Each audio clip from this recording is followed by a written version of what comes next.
የሳኡዲ ወንዶች ማለት ነው አሁን ወደ ዱባይ ተቀይረዋል ማለት ነው። ማለቴ ወደ ዱባይ ደግሞ የዱባይን ሴቶችና የመዳም ቅመሞች ማለት ነው እያጭበረበሩ ገንዘብ መብላት ጀምረዋል። እኔ ተበልቻለሁ፣ 5000 ድርሃሜን አጥቻለሁ ማለት ነው። እኔ በጅ እያለኝ ነው፣ የምሬ ነው። ንቀይ እያለኝ ነው። 5000 ያላሳበደ ምን ያሳብዳል? የምር የሆነ ባለቅስ ደስ ይለኛል ማለት ነው። ለማንኛውም እንዴት ሀዩ እንዴት ተበላች? እኔ ተበልቻለሁ፣ አልቋን የኔ ጉዳይ በቃ ተፈጽሟል ማለት ነው። በነገራችን ላይ ይሄን ቪዲዮ የምሰራላችሁ በሶስተኛ ቀኔ ነው ማለት ነው። የዛኛው ቀን የተበላው ቀን እኔ የለሁም ነበረ ማለት ነው። ማለትም በሬን ዘግቼ እያለቀስኩ ነበር። 5000 ድርሃም ይመጣም ብዬ ነበር። ነገር ግን አልቅሼ አይኔ ቅላክሎ በቃ ተመለስኩ ማለት ነው። እና ግን በቃ እናንተ መማር አለባችሁ። እኔ ስለተበላው ሁሉም ሰው መበላት አለበት ብዬ አላምንም። የሳውዲ ወንዶች አጭበርባሪዎች፣ የሴት ገንዘብ የማይጠግቡ ማለት ነው ወደ ዱባይ መጥተዋል ማለት ነው። እሱም እንዴት ነው የሚበሉት? እንዴት ነው የሚያጭበረብጡት? ይሄን ቪዲዮ የምሬ ነው በእውነት እኔ ወላሂ በአላህ ማለት ነው ይሄን ቪዲዮ ተጠቀሙት ማለት ነው። ያዋጣችኋል ማለት ሁሉም ሰው ደርሶበት ማልቀስ የለበትም። ሁሉም ሰው መበላት የለበትም። በቃ እንማር። በነገራችን ላይ ሰው ከሰው አይማርም ችግሩ ማለት ነው። ራሳችን ላይ ካልደረሰ ሰው በሰው አይማርም። ለምን አላቅም እሱ ማለት ነው። በነገራችን ላይ እኔ ሌባ እንዳለ አውቃለሁ፣ አጭበርባሪ እንዳለ አውቃለሁ። ግን እንደዚህ አይን አውጣ ሌባ ግን አላየሁም ማለት ነው። አሰላሙ አለይኩም ወራህመቱላሂ ወበረካቱ። ውድና የተከበራችሁ የፍቅር ጎጆ ቤተሰቦች እንዴት ናችሁ? ሁላችሁም ሰላም ብያለሁ። በያላችሁበት ሰላማችሁ ብዝት ይበል ማለት ነው። ሀዩቴ ምን ደረሰባት? የሳውዲ ወንድ ምን አድርጎ ነው ያጭበረበራት? ምንድነው? 5000 ድርሃም ማን ነው የበላት? ሲታዊ ለማንኛውም ማለት ነው። በነገራችን ላይ በቃ ማለት ዱንያ ፈተና ናት። በነገራችን ላይ እረፍት የላትም ማለት ነው። ከአንዱ ስታልፉ ወደ አንዱ ነው የምትሸጋገሩት እና አንዳንድ ጊዜ የዋህነታችሁ ቅንነታችሁ ራሱ ለራሳችሁ ጥላት ነው ማለት ነው እና ጥንቃቄ አድርጉ፣ ከሰው ምራቁ ምናምን ተብሎ ይመከራል። እኔም እመክራለሁ። ግን ሰው ከሰው ርቆት እንዴት ይኖራል? አይኖርማ። ሰው ከሰው ሊግባባ ይገባል። ሰው ለሰው መድኃኒቱም ነው፣ ሰው ለሰው ጥላቱም ነው ማለት ነው እና እኔ እንዴት ተበላሽ ብትሉኝ እንግዲህ ቦይሱ በነገራችን ላይ አሰማችኋለሁ ከሀ እስከ በ እንዴት እንደበላኝ እንዴት እንዳጭበረበረኝ ማለት ነው። የሰው ገንዘብ በነገራችን ላይ ዛሬ የሆነ ነገር ሊሸፍንልን ይችላል፣ ለሆነ ሀጃችን ሊሞላልን ወይም ሊሸፍንልን ይችላል። ነገር ግን የሰው ሀቅና የሰው ገንዘብ ነገ ጧት በራሳችን በላባችን ራሱ ማለት ያወጣብናል ማለት ነው። የራሳችንን ራሱ ይዞብን ነው የሚሄደው እንጂ የሰው ገንዘብ ለማንም አይጠቅምም። እውነት ወላሂ የምር እኔ አላቅም። በቃ ጤነኞች ናቸው እንደ ሰው ገንዘብ ለመምላት ማለት ነው። እንደዚህ ወገቡን ታጥቆ ይነሳል ማለት ነው። ሰው ጤነኛ ሆኖ ማሰብ እየቻለ መስራት እየቻለ እንዴት ብስሚላ ብቻ አላቅም።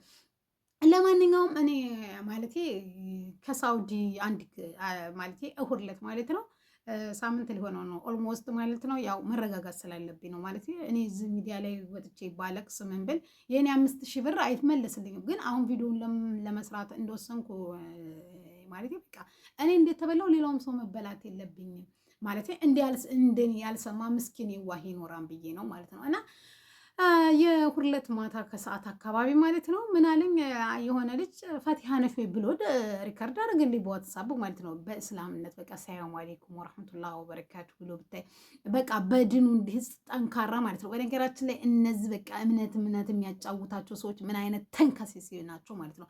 ማንኛውም እምነት አማኝ ሆኑ ግን በቃ የለየላቸው ሌቦች ናቸው ማለት ነው። እውነት በቃ እናንተም በቃ አንድ ሰው አማኝ አጭበርባሪ ነው ብላችሁ አታምኑም። በቃ ባላህ እየማነ ምንም ሊዋሽ ይችላል ብላችሁ አታምኑ ማለት ነው። እኔ በነገራችን ላይ ማለት ነው ቮይሱን ስለማሰማችሁ ምን አይነት ወላሂ በአላህ እያለ እየማለ ማለት ነው። ቆይኔ አሰማችኋለሁ ከሀስከባ ማለት ነውና ፈቲሃ ነሽ ወይ ስለኝ ኧረ አይደለሁም ይቅርታዬ ነው ወንድም ብዬ ስልኬን ዘጋሁ ማለት ነው። ከዛ ስዘጋ ወይ እህቴ ወንድሜ አንቺም ያላህ ያኔ እስላም እህቴ ነሽ እና ብር ምልክላት ፈቲሃ ትባል ነበረ። ስልኬ ጠፍቶ አሁን አዲስ ስልክ ነው እና ተሳስቼ ነው መሰለኝ ለሶስት ሰው ሞከርኩ። ለሶስቱም አረብ ነው የሚያነሳብኝ እና አንቺን ብቻ አበሻ አገኘው እና ብር መላክ ፈልጌ ነበረ ወንድሜ አንጀቱ ይውጣና ማለት ነው። የአንጀት ትርፍ ይዞት ነው ትርፍ አንጀት ነው ምናምን አለኝ ማለት ነው። እና እኔ እኮ ብር አልክም ወንድሜ እንዴት እንደሚል የምልክበትን እና ጋይስ ስጭኛ ላይ ማለት ነው ቁጥሩን። ከዛ እሺ ብዬ ምን አገባኝ ብዬ ከዛ ቁጥሩን ሰጠሁት ማለት ነው፣ የልጁን ቁጥር ማለት ነው። ልጁ ደግሞ አንቺ አውሪዋ ላይ ማለት ነው የብር የሚልክልኝ ልጅ ማለት ነው። ሀዩ በቃ ስልኩ ዋትሳቡ እየወጣልኝ አይደለም፣ ስለዚህ አንቺ አውሪዋ ላይ ማለት ነው። እሺ ብዬ እኔው ቀጠልኩኝ ማለት ነው። ከዛ ብር መላክ ፈልጌ ነበር ሲለኝ ምንዛሬ ስንት ነው አለ ጠየቅኩለት። ከዛ ኦልሞስት በቃ እኔ ማመላላስ ጀመርኩ ማለት ነው፣ በሁለቱ ጣልቃ ገብቼ ማለት ነው። ከዛ እኔ አንቺን አምኜ ነው በአላህ ወንድሜ እንደዚህ ሆስፒታል ቀኑ ሙሉ ምግብ አልበላም እና ማታ ነው ኦፕራሲዮን የሚያደርገው እና ለኦፕራሲዮኑ ብሩ የተፈለገው ምናምን አለኝ ማለት ነው። እና ከዛ እኔም ችግር እንደሌለው እና ምንም አብሽሪ ችግር የለውም እኔ ሲጀመር የሰው ገንዘብ የምበላም ሰው አይደለሁም፣ ጤነኛ ነኝ፣ እሰራለሁ፣ ያንተን ገንዘብ ምን ያስፈልገኛል ምናምን አልኩት ማለት ነው። እሱም እንግዲህ የላከልኝን ማለት ነው ቦይስ ላሰማችሁ ማለት ነው። ሁሉም ነገር በዱዓ ነው። አላህ በሚወደው ሰው ነው የሚፈትነው። እኔም የሰው ሀገር ስደት ላይ ሆኜ እንግዲህ አንዳንድ ነገር ያስጨንቀኝ ነው። ቤተሰብም ነገር አይደለ እህቴዋ እሱንም አላህ ያሽርልኛል። ያው ለአረቡ ደግሞ ሼር አድርጌለት አልሐምዱሊላህ ረቢል ዓለሚን አላህ እሺ ብሎኛል። ችግር የለውም አሁን አስገባልሃለሁ ብሎኛል። ባንክ ቤትም አቅራቢያ ነኝ አሁን አስገባልሃለሁ ብሎኛል። ያው እንዳስገባልን ደረሰኝና የቤተሰቦችን አካውንት እልክልሻለሁ እህትዬ እና በአላህ እንደው ለዛሬ ያደርስልኛል አይደለ? አረቡ አሁን አስገባለሁ ስላለ አረቡ ለዛሬ ካስገባለት ያው ለዛሬው ነው ያደርስልኝ ይሆናል አይደለ? እህቴ ወላሂ ከመሸ ከሀገር ቤት ትናንት ማታም ደውለው እያስጨነቁኝ ነበረ። ሆስፒታል ሆነ ወላሂ እንቅልፍ እንኳን ሳልተኛ ነው ያደርኩት። ያው ዛሬው ይደርሳቸዋል ብያቸዋለሁኝ እና እህቴ ዛሬው ነው ያደርስላቸዋል አይደለ? በአላህ እያለ ማለት ነው የአላህን ስም እየጠራ ማለት ነው እንትን የሚለው ከዛ እምባ ሰው ሀገር ስደት ሊሆኛል ለሀምታውና አድሮ ብሎ ወንድም የሆነ ነገር ቢሆንብኝ ሰህቴዋ ምን አባቴ ይውጠኛል። ብቻ አላህ ያልቻልኩም ጭንቀት እህቴ በእኔ ቦታ ሆነሽ ብታዩ ወላሂ በጣም ጭንቀት ውስጥ ነኝ። ያው አንቺ ቤተሰብ አለሽ ተረጅኛለሽ ብዬ አስባለሁኝ እህቴዋ እንደው በኋላ የሆኔም እንደ አንድ ሙስሊም እህቴ አምኜ ሁሉ ገንዘብ ልክ የለ አንቺም ነገር እህቴ ብጨቀጭቅ እሺ ይልሻል። በኋላ እህቴዋ ወንድም የሆነ ነገር ይሆንብኛል። እንደው ከቻለ በኋላ እስከዛ እንኳን ካልቻለ ለቀዶ ጥገና ለሕክምና የሚሆናቸውን ግማሹን ብር እንኳን እንዲያስገባ ያው ባንቺ ኃላፊነት ማድረግ ላኩት እህቴ ያው በእኔ ኃላፊነት እስከዛ ግማሹን አስገባለት ወይ እህቴዋ ወላሂ ላዚም አንቺ ካልሽው እሺ ይልሻል። እኔም አንቺን አምኜ ሁሉ ገንዘብ ልክ የለ እህቴ እስከዛም እሱ ለቀዶ ጥገና የሚሆናቸውን ገንዘብ ያደርሳቸውና ኢንሻላህ የቀረውን ደግሞ በአማና ሲደርስ በአማና ያደርስላቸዋል። እህቴ እንደው ባለ ወንድሜ ነፍስ አደግልኝ አንቺ ለምነው እህቴ ጨጭቂዎች ይልሻል። ያው ሸበካው ነው ከሳውዲ ወደ ዱባይ ሲሆን ያው ሸበካው ነው ሜሴጁን የሚያቆየው ብሎኛል። አረቡ ስም ጉዳቸውን በአላህ ስንቴ እንደሚል ወላሂ ለአዚም ብሎ ስንቴ እንደሚል 3500 ሪያል የቆረጠበትን ሪሳላ ሜሴጁን ማሳይቶኝ ነበረ። እንደው በአላህ እሱን የሚያስፈልግ ከሆነ ስክሪንሾት አድርጎ እንዲልክልኝ አድርጌ ልልክልሽ እችላለሁ። እህቴ ዛሬ ቀዶ ጥገና አለባቸው እኮ ወላሂ ብሩ ገብቶበታል። ሜሴጁ ነው ያው ሸበካ ነው እህቴ ከሳውዲ ወደ ዱባይ ሲሆን እንዲህ ነው የሚቆየው። እሱም ስራው ስለሆነ ያውቀዋል ብዬ አስባለሁ። እህቴ እንደው በአላህ እህቴ በተቻለሽ አቅም ንገሪውና በውጫቸው ላይ ለቀዶ ጥገና ምንም ገንዘብ የለም። እኔም ወንድሜ ደግሞ አስከፊ ደረጃ ላይ እንደዚህ ተጨንቀው አይደውሉልኝም ነበር።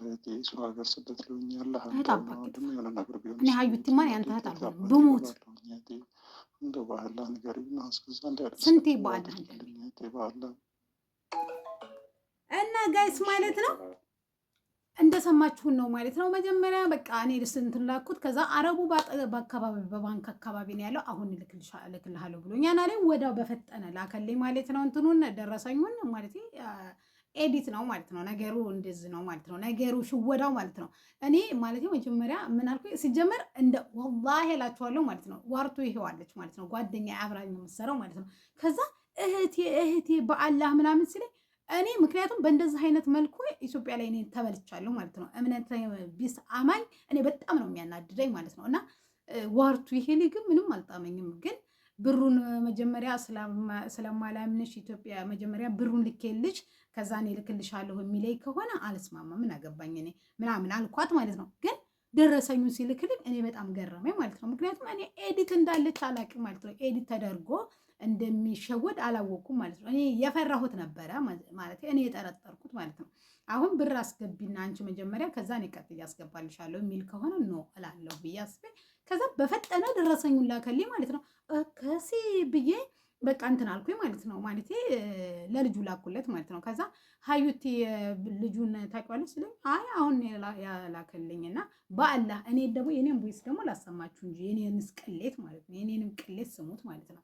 እኔ በቃ ማለቴ አሁን እኮ እኔ የተበላሁት እኮ ማለት ነው ልጁን እንደማውቀው አንቺ ነሽ በአላህ ላክልኝ አልሽኝ፣ ላክሽልኝ። ምክንያቱም እኔ ልጅየውን የ1 ዓመት ከስተመራችን ነው ማለት ነው። 1 ዓመት ሙሉ እቤት ይመጣን ይወስዳን፣ ብር ስንፈልግ ለምሳሌ ዛሬ ወስዶ ነገ ምናምን፣ እኔ ደግሞ እንዳጋጣሚ ብር እልክ ነበር ይዛለች ማለት ነው። ከዛ የኔን ማታ መተው ወሰድ። ቆይ ቦይሱን ላሰማችሁ።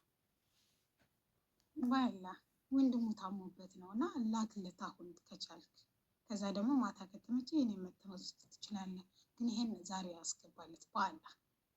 አያችሁ የተሸወርኩት ማለት ነው። ይኸው ደረሰኙንም ላሳያችሁ፣ ግን እኔ እንትን አደርገዋለሁ ታምሌን አደርገዋለሁ ማለት ነው። ግን ላሳያችሁ ይሄ ነው ማለት ነው። እንትኑ የሸወደ ማለት ነው።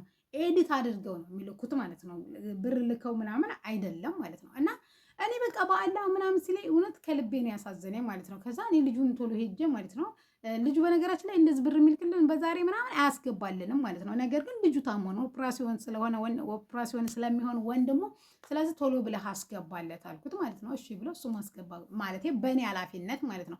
ልጁ በቃ በ24 ሰዓት ነበር ሲጨቀጭቀኝ የነበረው። በአላህ የኔ እህት በአላህ ወላሂ ለአዚም እኮ ብሩ ደርሶታን፣ ወላሂ ለአዚም ካረቡ ላይ ቆርጧን፣ ወላሂ ለአዚም ወላሂ ለአዚም እያለ ማለት ነው። ስንቴ በውሸት የሚለው ማለት ነው። እኔ የምለው ወላሂ ህይወት ምን አይነት አጭር እንደሆነች ቢያውቁ፣ መቼ ይሙቱ መቼ ይኑሩ እንደማያውቁ፣ ለሰው ገንዘብ የሚስገበገቡ ስግብግቦች፣ ሰርቶ የማይበሉ ይሁን።